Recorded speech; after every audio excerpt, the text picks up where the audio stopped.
좋은 아침입니다. 오늘도 우리 하루를 하나님의 말씀의 거울에 비추어서 보고 성령의 능력에 의지해서 교정해서 살아간다고 하면 영혼에 잇닿는 정말 아름다운 성장과 또 아프지만 열매 있는 수술을 감당하는 하루가 될 것입니다.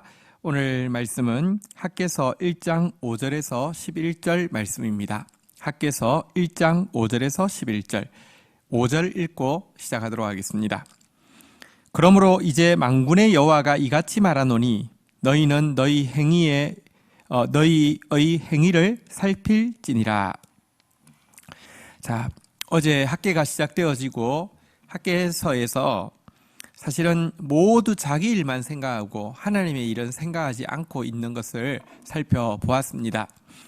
자, 그런데 어떤 의미에서 하나님의 일은 부수적이고 내가 중요하니까 내 일 하는 거 괜찮지 않습니까? 하나님 왜 이것에 대해서 딴지를 걸고 우리를 방해하려고 하실까요? 사실 이것은 하나님이 자기 유익을 위해서가 아니라 우리를 위해서입니다. 5절에서 본 바대로 너희는 너희 행위를 살필지니라. 자기 이익만을 위해서 사는 것이 어떤 결과를 초래했는지 똑똑히 한번 눈 뜨고 살펴보라라고 말씀하고 있는 내용입니다. 자기를 위해서 살면요, 남는 것 같고 되는 것 같은데 결국은요 아무것도 없을 뿐만 아니라 자기를 해야 할 뿐 아니라 남도 해야 하게 되는데요, 먼저 그의 나라와 그의 말씀을 구하고 살면요, 여러분 정말 손해보는 것처럼 보일 수 있습니다. 괜히 불필요하게 고통당하는 것처럼 보일 수 있습니다. 그런데 한번 보십시오. 반드시 아름다워질 뿐 아니라 하나님께서 우리를 향해서 가지고 있는 그 뜻을 이루어 드리고 많은 사람들에게 축복이 되어지거든요. 너희의 행위를 살필지니라 라고 말씀하시면서 자기만을 위해서 산 삶의 결과에 대해서 6절에 이렇게 이야기하고 있습니다. 한번 보겠습니다. 너희가 많이 뿌릴지라도 수확이 적으며 먹을지라도 배부르지 못하며 마실지라도 흡족하지 못하며 입어도 따뜻하지 못하며 일꾼의 싹을 받아도 그것을 구멍 뚫어진 전대에 넣음이 되느니라. 여러분, 이게 자기만을 위해서 산 삶의 정확한 결론입니다. 이거 아니라고, 나는 그렇지 않다고 항변할 수 있는 사람 아무도 없습니다. 정직하게 살펴보면 이것이 정확한 결과입니다. 많이 뿌리면 뭐 합니까? 먹으면 뭐 합니까? 마시면 뭐 합니까? 입으면 뭐 합니까? 싹을 받으면 뭐 합니까? 많이 뿌렸는데 수확은 적을 수밖에 없고요. 먹어도 절대 배 안 부릅니다. 마셔도 절대 흡족하지 못합니다. 입어도 따뜻하지 못하고요. 월급 받아도요, 구멍 뚫린 돈주머니에 돈 넣은 것과 마찬가지로 다 샌다는 것입니다. 그런데 여러분, 참 눈이 중요합니다. 자세히 살피지 않으면 여러분들 착각하기 쉽습니다.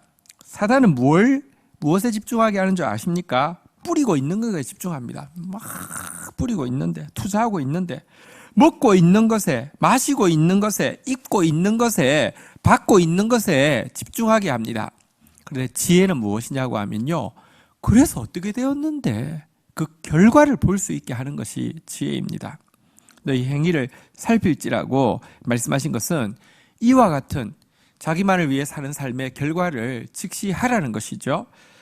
우리 7절에 보면 다시 한번 이렇게 하나님은 도전하고 있습니다. 한번 읽겠습니다. 만군의 여호와가 말하노라. 너희는 자기의 행위를 살필지니라. 한번 따라하겠습니다. 너희는 자기의 행위를 살필지니라. 여러분, 정말로 돌아보아야 합니다. 하나님 우리의 영의 눈을 띄워주셔서 여러분들 표피만 보고 사단은요, 나는 부자라 부유하여 부족함이 없다라고 말하게 하는데요, 결과를 보면요, 그 가련한 것, 헐벗은 것, 그 눈먼 것, 그 줄인 것, 그 부끄러운 것 말할 수 없는데요, 참된 지혜가 생겨야지만 그 부분이 보일 수 있거든요. 2번이나 행위를 살피라고 말씀을 하고 있습니다. 여러분, 이렇게 말씀하시고 나서는요, 어떻게 해야지 이 문제를 해결할 수 있는지 8절에서 솔루션을 제시하고 있습니다. 8절 한번 가보도록 하겠습니다. 너희는 산에 올라가서 나무를 가져다가 성전을 건축하라. 그리하면 내가 그것으로 말미암아 기뻐하고 또 영광을 얻으리라. 여호와가 말하였느니라. 솔루션은 무엇입니까? 다시 우선순위를 바꾸라는 것이죠. 자기 일에 집중하고 자기 집 짓고 자기 집의 판벽, 인테리어 하는 데 집중하지 말고 산에 올라가서 나무를 가져다가 성전을 건축하라. 여러분, 여기서 산에 올라가서 나무를 가져다가 이 말은요, 여러분, 그 이스라엘에 있는 산에 올라가면 구할 수 있는 나무는 고급 재료 아닙니다. 하나님이 사실 받으시는 것은 백향목만, 화려한 솔로몬 성전만 받으시는 것이 아닙니다. 지금 할 수 있는 작은 헌신, 하나님을 기쁘시게 하려고 하는 그 마음가짐을 하나님이 요구하시는 것입니다. 그것 가지고 진실로 마음 들이면서 우선순위 바꾸라고. 그러면 그 나무가 아무리 허접하고 부족한 나무라 할지라도 하나님은 그것으로 말미암아 기뻐하시겠다고, 영광을 받으시겠다고 말씀합니다. 어제는 사단이 하나님의 일에 헌신하지 않겠다고, 하나님의 뜻에 동의하지 않겠다고 말하지 않고요, 하나님의 일에 헌신할 건데, 하나님의 뜻에 동의하는데 지금은 시기가 아니고 지금은 여건이 아니라고 미루라고 이렇게 우리를 이렇게 공격한다고 말씀드렸죠. 근데 미룬 것이나 안 하겠다고 한 것이나 결과적으로 똑같은 것이죠. 오늘 본문에서 우리가 좀 기억해야 할 것도 있습니다. 우리는요, 또 헌신하겠다고 하는데 이 내가 지금 산에 올라가서 할 수 있는, 지금 내가 할 수 있는 작은 헌신은 가치 없게 여기고 어느 날 대박 나면 엄청난 헌신을 하겠다고 자꾸 다짐하면서요, 현재 아무것도 하지 않는 것을 합리화합니다. 여러분, 우리에게 엄청난 것, 대단한 거 하나님 앞에 대단한 것이겠습니까? 그렇지 않습니다. 반대로 우리에게 작은 거, 부족한 거, 여러분, 하나님 앞에 정말 시시한 것일까요? 그렇지 않습니다. 어린아이가 뭐 이렇게 글 처음 배워가지고 막 지렁이처럼 끙거리는 부모가 보고는요, 뭐 이런 쓰레기 같은 걸 썼어 하고 버립니까? 아니요. 헌신은 여러분, 훗날에 뭔가 위대한 헌신이, 하나님 기뻐하시고 영광 받으시는 헌신이 아니라 지금 내가 진실한 마음으로 할 수 있는 작은 헌신, 이것이 하나님께서 기뻐하시는 것이고요. 그래서 엄청난 헌신 미래에 하려고 하지 마시고요, 작은 헌신 오늘 하는 것이 하나님을 기쁘시게 하는 일입니다. 이렇게 우선순위를 바꾸고 하나님의 일에 집중하라고 도전하고 있습니다. 그러면서 다시 한번 그들이 이 우선순위를 바꾸었을 때 결과에 대해서 다시 한번 하나님께서 정리해 주십니다. 9절에 나와 있죠. 읽겠습니다. 너희가 많은 것을 바랐으나 도리어 적었고 너희가 그것을 집으로 가져갔었으나 내가 불어버렸느니라. 나 만군의 여호와가 말하노라. 이것이 무슨 까닭이냐. 내 집은 황폐하였으되 너희는 각각 자기 집을 짓기 위하여 빨랐음이라. 자, 하나님 다시 한번 자기만을 위해서 산 삶에 대해서 정리해 주십니다. 자기만을 위해서 살면요, 한 가지 있습니다. 절대로 기대가 채워지지 않습니다. 여러분들이 기대한 거 100% 단 한 번도 이룰 수가 없습니다. 자기만을 위한 것은요, 절대 채워질 수가 없습니다. 여호와는 나의 목자시니 내가 부족함이 없으리로다. 100%, 120% 이런 고백은 나올 수가 없습니다. 왜냐고 하면요, 우리 이 타락한 이 자아는요, 아무리 갖다 넣어도 만족할 수가 없습니다. 내가 아니라 하나님께 집중해야지만 부족함이 없다는, 만족한다는 고백을 할 수 있는데요, 만족이 안 되기 때문에 점점 더 망가지는 것입니다. 여러분, 사실 마약을 해서 마약 중독에 빠져서 죽어가는 사람들 처음부터 죽고 싶어서 마약한 거 아니잖아요.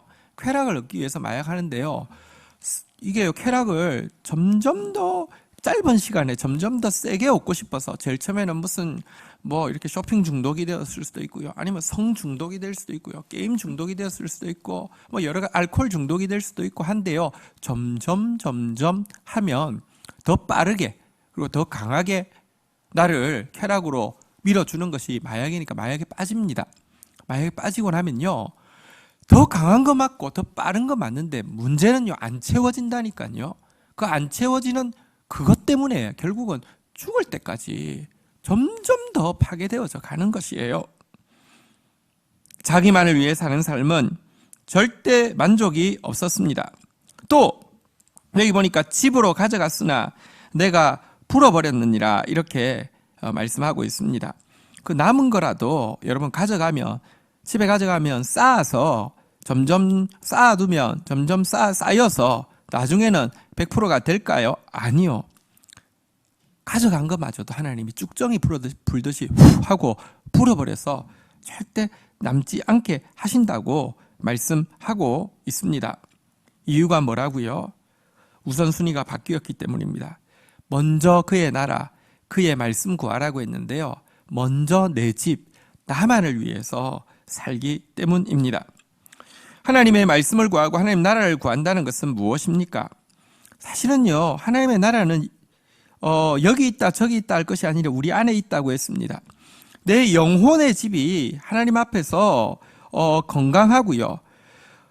나의 근원이고 내가 영원토록 예배할 하나님을 향한 예배가 살아있고요. 예배가 살아있을 때 하나님은 우리로 하여금 하나님께 눈 돌리게 하면 또한 우리로 하여금 타자에게 눈 돌리게 하십니다. 공의의 하나님의 말씀을 가진 사람은 정의의 행동으로 사람에게 나아가게 되어 있습니다. 이와 같은 삶이 황폐했기 때문에 이와 같은 삶은 없고요. 영혼의 집은 피폐해 있고 예배는 무너져 있고 이웃을 향한 사랑은 끊어져 있기 때문에 여러분 우리의 삶이 이렇게 황폐할 수밖에 없었다라고. 기대는 채워지지 않고 남은 것도 쌓이지 않고 다 바람 앞에서 불리는 겨처럼 날아간다고. 먹어도 마셔도 입어도 받아도 뿌려도 안 된다고 지금 지적을 하고 있는 것입니다. 자, 그러면서 10절에 보면 이렇게 말씀하고 있습니다. 우선순위가 바뀌어서 각각 자기 집을 짓는데 빠른 사람들에게요. 10절 읽도록 하겠습니다. 그러므로 너희로 말미암아 하늘은 이슬을 거쳤고 땅은 산물을 거쳤으며. 자, 하나님께서 이와 같은 자기만을 위해서 사는 삶에 하나님께서 어떻게 심판하시느냐, 하나님의 심판이 어떻게 임하느냐. 하나님의 심판은 간단합니다. 이슬이 거치는 것입니다.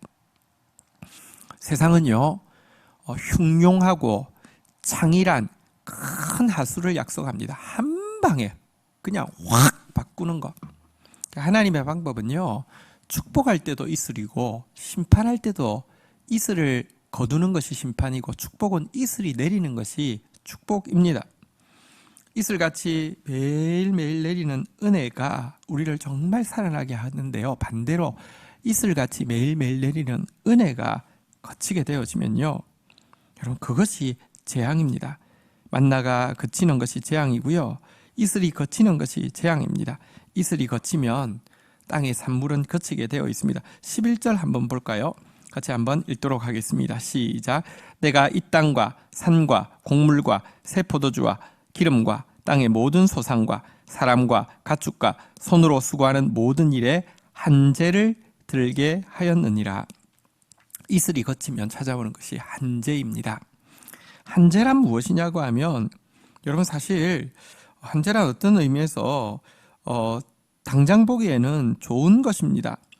한재란 태양이 이렇게 비치는 것입니다. 태양이 끊임없이 비치는 것입니다. 태양은 좋은 것이죠. 태양은 번영을 이야기합니다. 그런데요, 여러분들 끊임없이 태양이 비치면 어떻게 되는지 아십니까? 이슬 없는 상태에서 조용히 촉촉히 임하는 하나님의 이슬 없는 상태에서 매일 번영하면 어떻게 되는 줄 아십니까? 죽는 겁니다. 사막이 되는 것입니다. 사단은요, 한재를 약속합니다. 해가 그냥 쨍 하고 비친다는 것입니다. 끊임없이 쨍하고 비칠 거라는 것입니다. 근데 그것이 곡물과 새 포도주와 기름 모든 것을 여러분들 시들게 하고 마르게 하고 사라지게 합니다. 사실 곡물과 새 포도주와 기름이라는 표현은 선지서에 여러 번 나오는데 이것은 뭐냐고 하면 하나님께 제사 드리는 3대 그 물품입니다. 하나님께서 우리에게 번영을 주신 것은요, 우리로 하여금 하나님께 감사하게 하고 또 우리로 하여금 자기 영혼을 윤택하게 하고 우리로 하여금 이웃을 돌아보게 하기 위함인데요. 여러분들 은혜 없는 상태에서 해가 쨍하게 비치고 내 힘으로 내 방법으로 내 욕심껏 이루어 보십시오. 예배가 그치죠. 예배가 그치는 게 아닙니다. 곡물과 새 포도주와 기름이 그치고 나면 또 모든 것이 다 사막이 되어버립니다. 자, 여러분 오늘 이 말씀 앞에서 우리 하나님 앞에 자신의 삶을 다시 한번 우리의 행위를 정확하게 직시하고 살필 수 있기를 바라고요. 내 영혼의 집은 비옥한지, 내 예배 생활은 건강한지, 내가 이웃을 돌아보면 이렇게 원활하게 이렇게 돌아보고 있는지 자신을 살피고요. 엄청난 헌신 기대하지 않습니다. 오늘 내가 할 수 있는 작은 헌신, 작은 마음들임 하나님 기뻐하시고 영광 받으신다고 했습니다. 하나님을 영광스럽게 하는 것은 위대한 업적이 아니라 말씀에 단순히 순종하는 것입니다. 오늘 그런 하루로 하나님께 드려지기를 주의 이름으로 축원드립니다. 주신 말씀 가지고 제가 기도하며 나아가겠습니다. 하나님, 오늘 2번이나 행위를 살피라고 하셨습니다. 겉모습만 살피고 부자라 부요하여 부족함 없다 착각하며 살지 않게 하여 주시고 하나님 중심을 살핌으로 말미암아 결과를 직시할 수 있음으로 말미암아 뿌리고 있는 것, 먹고 있는 것, 마시고 있는 것, 입고 있는 것, 받고 있는 것에 집중하지 아니하며 어떤 것도 내 기대를 채울 수 없고 어떤 것도 참 내 것으로 쌓이지 않는 것을 직시하며 하나님 먼저 내 일을 구하는 삶에서 먼저 하나님의 일을 구하는 삶으로 바뀔 수 있도록 도와주시옵소서. 영혼은 점점 융택해져 가게 하여 주시고 예배는 더 풍성해져 가게 하여 주시고 이웃을 향한 사랑은 더 힘있게 흐를 수 있도록 도와주시옵소서. 너희는 산으로 올라가서 나무를 가져다가 성전을 건축하라 하신 주님, 오늘 내가 하나님을 기쁘시게 할 수 있는 작은 진실한 마음 드림을 미루지 않게 하여 주시고 단순한 순종으로 주님 앞에 나아가 하나님을 기쁘시게 해드리는 하나님께 영광 돌리는 하루 되어질 수 있도록 도와주옵소서. 사랑하는 성도들 한 영혼 한 영혼 이제 코로나 사태 막바지입니다. 하나님 잘 회복되었다가 우리 다시 얼굴 보는 날 참 아름다운 모습으로 함께 기뻐할 수 있도록 붙들어 주옵소서. 예수 그리스도의 이름으로 기도 올립니다. 아멘. 하루 온종일 성령 안에서 말씀 되새기시고요. 또 풍성한 하루 되시기를 주의 이름으로 축복합니다.